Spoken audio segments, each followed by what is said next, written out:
I once asked Grok who the man in the ice had been. The answer was plain. A Stone Age European, caught by a storm on a high mountain pass, dead 5,000 years before anyone found him. His face, the pale, bearded, blue-eyed figure standing now behind museum glass.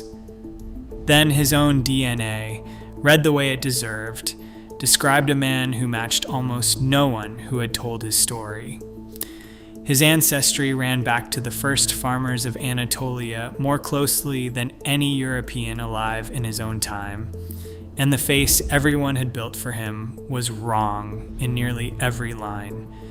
He was a branch of Europe's story that had sealed itself behind the mountains, and what the frozen body finally revealed did not add to the record everyone knew. It broke the picture they had all agreed on and replaced it with something stranger and far older. It began with two hikers and a bad weather shortcut. On the 19th of September 1991, a German couple, Erika and Helmut Simon, were crossing a high ridge in the Alps when they saw something dark half out of the melting ice. A body, face down, the skin brown and leathered, the back and shoulders exposed where the glacier had given it up. Their first thought was the obvious one, the only one that made sense at that height. Some climber had died here, caught out by the mountain, and the ice had held him until now. That assumption shaped everything that followed. The recovery was rough. People chipped at the ice to free him, and a jackhammer damaged his hip, because no one yet understood what they were pulling from the glacier. The body lay almost exactly on the line between two countries, and for a while it was not clear whose he was. Austria and Italy both had a claim, and it took a survey of the border, run precisely across that lonely pass, to settle it. He had come to rest a short distance inside Italian ground, in the region of South Tyrol, where he remains to this day. But the question of nationality was small beside the question that came next, because the body on the table did not behave like a modern death at all. The answer came from radiocarbon dating, and it turned the whole thing over. This was not a climber lost a few winters ago.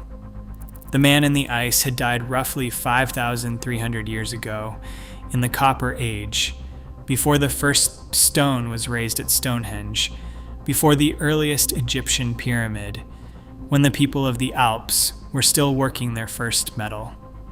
He was older than almost anything anyone expected to find, with skin still on it.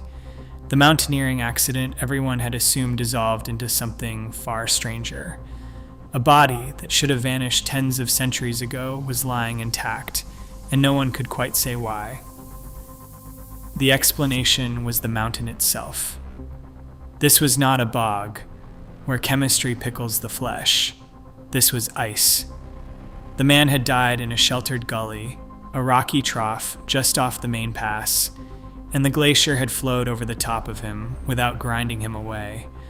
Sealed in cold and out of the moving ice, his body froze and dried at once, the water drawn from the tissue until what remained simply held its shape. The same cold that killed him kept him. For 5,300 years, the glacier carried everything above him and left him untouched below, until a warm season thinned the ice enough to expose his back to the air. And that is what set him apart from every other find from so deep in prehistory. Almost everything we have from that world is bone stripped and scattered, the flesh long gone and the belongings rotted away. This was not bone. This was a person kept whole. Skin, organs, the contents of his stomach, the clothes on his body, and the tools in his hands, all of it frozen at the moment of death and held there across the age.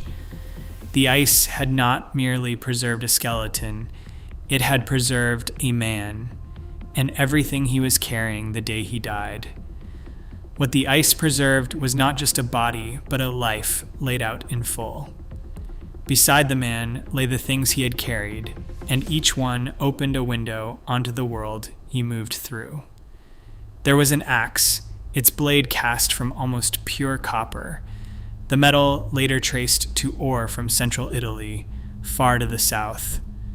That single tool placed him inside a world that already knew how to work metal, at a time most people picture as nothing but stone. There was a flint dagger, a longbow left unfinished, a quiver of arrows, containers of birch bark, a cloak woven from grass, a cap of bearskin, and leather shoes stuffed with grass for warmth. His clothing had been pieced together from the hides of several different animals, stitched into an outfit built for the cold he died in. His skin carried its own record. Across his body ran 61 tattoos, the oldest tattooed skin ever found on a human being. They were not pictures. They were fine lines and small crosses, made by cutting the skin and rubbing charcoal into the wound, and they gathered over his joints and along his lower spine, exactly where his bones show the wear of a hard life. That placement has led many researchers to suspect the marks were not decoration at all, but a treatment for pain, an early attempt to ease the aches of an aging body. That reading is likely, but it remains an interpretation, not a proven fact, and it is worth holding it as one. Then there was the meal. His stomach was not found for 18 years, because after death it had shifted upward, high under his ribs, and only a later scan located it. When researchers finally read its contents, they could name what he had eaten in his last hours: ibex, the wild mountain goat; red deer, einkorn wheat, one of the earliest grains people farmed. The food was heavy with fat, the kind of dense, sustaining meal a man would take before hard travel, and he had eaten it within about 2 hours of his death. It was the last ordinary act of an ordinary day. The body itself told the rest. He had worn joints and hardened arteries, the wear and the illness of a man no longer young. His gut held whipworm. His genes carried the earliest evidence anyone has found of Lyme disease. He was lactose intolerant, like most people of his time, and his blood was type O. None of this was the profile of some distant alien ancestor. It was the profile of a person worn down in the specific, recognizable ways that people are worn down. And that is the weight of what the ice held. This was not a name in a chronicle or a mark on a map. This was a man, wiry and roughly 45 years old, standing a little over 5'2", who dressed against the cold and carried his tools and ate his last meal and climbed into the mountains on a particular day. Everything about him was concrete and close and human. The ice had preserved not a specimen, but a person, down to the food in his stomach and the ache in his joints, and it had kept all of it waiting for 5,300 years, until the questions turned to who he actually was. For 10 years, everyone thought they knew how he had died. The story was the same one that had greeted him on the ice. A man crossing a high pass, caught by cold and exhaustion, who lay down in the snow and never rose. It fit the place, it fit the season, it fit the first impression of a body face down in a lonely gully, far above the tree line. There was no reason to look for anything else, and for a decade, no one did. The man in the ice was simply a traveler the mountain had taken. Then, in 2001, a routine X-ray found what a decade of examination had missed. Lodged in his left shoulder, deep under the flesh, was a flint arrowhead.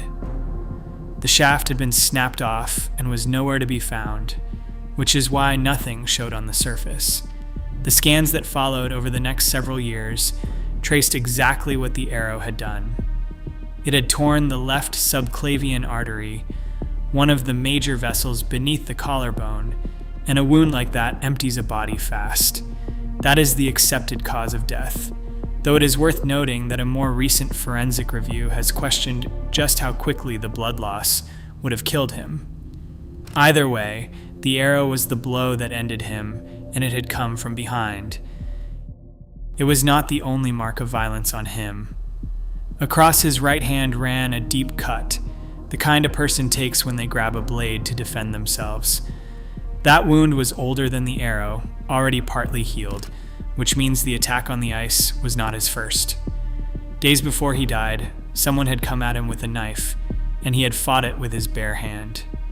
He also carried a severe injury to the head, taken at or near the time of death, though whether from a blow or a fall as he collapsed remains uncertain. One detail reframes the whole scene. His copper axe, the single most valuable thing he owned, worth more in that world than almost anything a person could carry, was left lying with the body. A killer robbing a traveler takes the axe first. This killer did not. Whoever put the arrow in his back was not after his possessions. They were after him. The violence was personal, a grudge or a feud, carried to its end, and the man was hunted down rather than simply robbed. Piece the marks together and a sequence emerges. A man already wounded days earlier, moving high and alone into the mountains, perhaps fleeing, perhaps hiding. An attacker who followed and struck him from behind with a single arrow that found the artery, and afterward the shaft pulled from the wound, snapped, and taken away, as if to leave less behind. He fell where the arrow dropped him, and the ice closed over the crime and kept it. This is the oldest murder anyone has solved, and it was solved the way a modern one is, from the body and nothing else. No witness, no confession, no account written down. Only a wound, a broken arrowhead, a defensive cut, and an axe too valuable to leave. Read 5,300 years later by people who never knew his name, but could still reconstruct his last violent day. So the question turned from how he died to who he was, and for years the answer seemed settled. Walk into the museum that holds him, and you meet the man everyone agreed on. A life-sized reconstruction stood there for the world to see, and it showed a figure you could place at once: pale skin, light eyes, often rendered a clear blue, thick hair falling to the shoulders, and a full gray beard. He was the picture of an ancient European, the face that filled every documentary and textbook, exactly the man you would expect to find frozen in the Alps. It was a portrait built with care, and it felt like the obvious truth. The science of the time seemed to back it. In 2012, researchers sequenced his genome, the first time a mummy's full genetic code had ever been read, work carried out by teams including geneticists at Stanford. It was a landmark, and it produced a detailed portrait of the man. He had brown eyes, not blue, a first small correction to the reconstruction. His blood was type O. He was lactose intolerant. He carried a predisposition to heart disease and evidence of Lyme infection. And when his DNA was set beside living populations, his closest relatives turned out to be the people of Sardinia and Corsica, isolated islanders who had held on to an ancestry the mainland had long since diluted. Then there was the piece that seemed to lock him into place. That early reading carried a faint signal of steppe herder ancestry, the mark of horsemen who had swept west out of the grasslands of Eastern Europe. And that fit the textbook perfectly, because the standard account of how Europe was peopled runs in three great currents, three streams of ancestry that blend to make the modern European. First, the hunter-gatherers, the oldest layer, who had lived across the continent since the Ice Age. Then the Anatolian farmers who came out of the Near East around 8,000 years ago carrying agriculture with them. And last, the steppe herders, arriving later from the east with their animals and their metal. Every European today is some mixture of those three, and the proportions shift from place to place. Ötzi seemed to sit neatly inside that story, a man of the Copper Age, living right in the window when those streams were still mixing, carrying a trace of each. He looked like one more product of the Great Blending, a snapshot of Europe midway through becoming itself. The reasoning ran in a straight line, and it was hard to argue with. Here was a European, found in the heart of Europe, whose genes told the standard European story of hunter, farmer, and herder folded together. It was a clean answer, and everything visible supported it. The place he was found, the tools he carried, the islanders who still shared his blood, the three-way ancestry that matched the model exactly.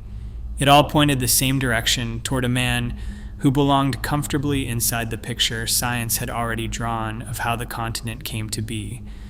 There seemed no reason to look harder. The reconstruction had a face, the genome had a story, and the two agreed.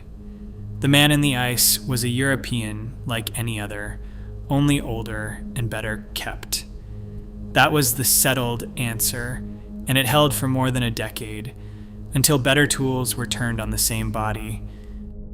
Then, in 2023, a new team read him again, and the picture broke.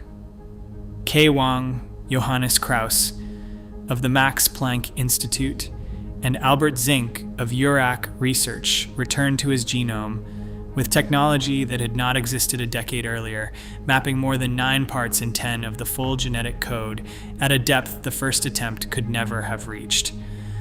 What came back overturned nearly everything the earlier reading had suggested. The first surprise was an absence. The trace of Steppe herder ancestry, the very signal that had made him fit the standard story so neatly, was simply not there. It had never been his. It was modern contamination, foreign DNA left in the 2012 sample by someone who had handled the tissue, and better methods stripped it away entirely. What remained was stranger than anything the clean story had allowed. More than 92% of his ancestry traced to the early farmers of Anatolia, a higher proportion than in any other European of his era whose genome we can read. Almost none of it came from the old hunter-gatherers of the continent. None of it came from the steppe. His ancestors had come out of Anatolia, and once they arrived, had barely mixed with anyone at all. The great blending that the textbook described, the merging of 3 peoples into the modern European, had largely passed him by. He belonged to a population that had sealed itself off, and the mountains around him were part of the reason. The Alps had acted as a barrier, a wall of stone and ice that kept his lineage apart from the peoples spreading to the north and west, holding it nearly untouched. And the face was wrong too. The reconstruction the world had lived with, the pale skin and the light eyes and the thick fall of hair, did not match the code inside him. His genes point to dark skin, among the darkest documented in any European of that period. His eyes were dark, and rather than a full head of hair, he carried the genetic markers for male pattern baldness, meaning he was likely balding when he died, which finally explained why so little scalp hair had ever been recovered from the body. The man in the ice looked almost nothing like the figure that had stood behind museum glass for 30 years. Krauss himself drew the lesson from it, and it is a sharp one. The old reconstruction, he reflected, had been quietly bent by our own assumptions, by what we already believed a Stone Age European ought to look like. We had drawn the face we expected and then treated it as the face he had. The DNA showed how far that expectation had carried us from the truth. This is where the title earns itself, and it should be stated precisely. He does not match human history in the sense that he does not fit the tidy account of how Europe came to be, the smooth 3-way blend that supposedly produced everyone. He sat outside it. He was closer to a living fossil of the first farmers than to the mixed world that came after him, a man whose blood ran almost straight back to Anatolia, while the continent around him churned and remixed without him. The body everyone thought they understood turned out to belong to a branch that had gone its own way and stayed there. Step back from the man himself, and the scale of what his genome corrected becomes clear. The tidy account of how Europe was made, three peoples folding smoothly into one, is true as a broad shape, but it was never the whole of it. Otzi is the proof that the blending was uneven, that pockets of the continent went their own way. Here was a man living in the Copper Age, in the very window when those streams were supposed to be mixing, and he had barely mixed at all. His ancestry ran almost straight back to the first farmers, held apart by the mountains around him while the rest of the continent churned. The neat model describes the average. It does not describe him, and he is the reminder that the average hides as much as it reveals. But the answer has to be held honestly, because it rests on a single body. This is one man. However carefully his genome was read, one person cannot speak for a whole population, and the researchers who did the work have said so plainly.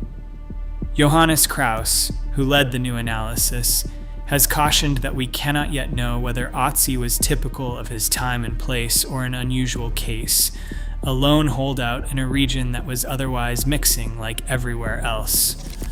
To settle that, more genomes are needed from the same corner of the Alps and the same stretch of centuries, and those have not yet been read. He may be the face of a vanished alpine people. He may be an outlier. The DNA cannot tell us which. There is a second lesson folded into the story, and it is a humbling one. The first reading of his genome, back in 2012, was wrong on a crucial point. The Steppe ancestry it seemed to show was never really his. It was modern DNA, carried in from someone who had handled the tissue, a contamination that slipped into the sample and invented an ancestry the man never had. A famous genome, studied by serious people, told a false story for more than a decade before better methods caught it. Ancient DNA is powerful, but it is fragile, and it can mislead as easily as it can reveal. That correction is part of what this body teaches, and the framing has to stay honest too, because the easy version overstates it. It is said that the man in the ice does not match human history, and that is true only in a narrow sense. He does not match the picture everyone had drawn of him, the pale, thick-haired European of the Reconstruction, and he does not match the smooth three-way blend the textbook expected. But he was never anything other than fully human, and never outside the human story. He was a modern man, rooted in the same farming migration that shaped the whole of Europe. The difference is only that in him that ancestry ran purer and more sealed than in almost anyone else we have found. He is not a stranger to the European story. He is one of its earliest and least diluted chapters, a man who carried the first farmers in his blood more faithfully than the continent that came after him ever would. Return to the body on the pass, the arrow in the back, the copper axe left where it fell, and the drawn face that hung in a museum for 30 years and belonged to no one. The ice kept all of it. The clothing, the tools, the half-digested last meal, the wound that killed him, and the genome buried in his cells. And when that genome was finally read the way it deserved, it described a man who did not match the story anyone had told about him. Darker, balder, older in his roots, a near pure descendant of the first farmers, sealed behind the mountains while the continent remade itself without him. Whether he was one isolated man or the last clear face of a lost alpine people, no one can yet say. That answer is still unread, waiting in the databases and in whatever else the retreating ice has left to give.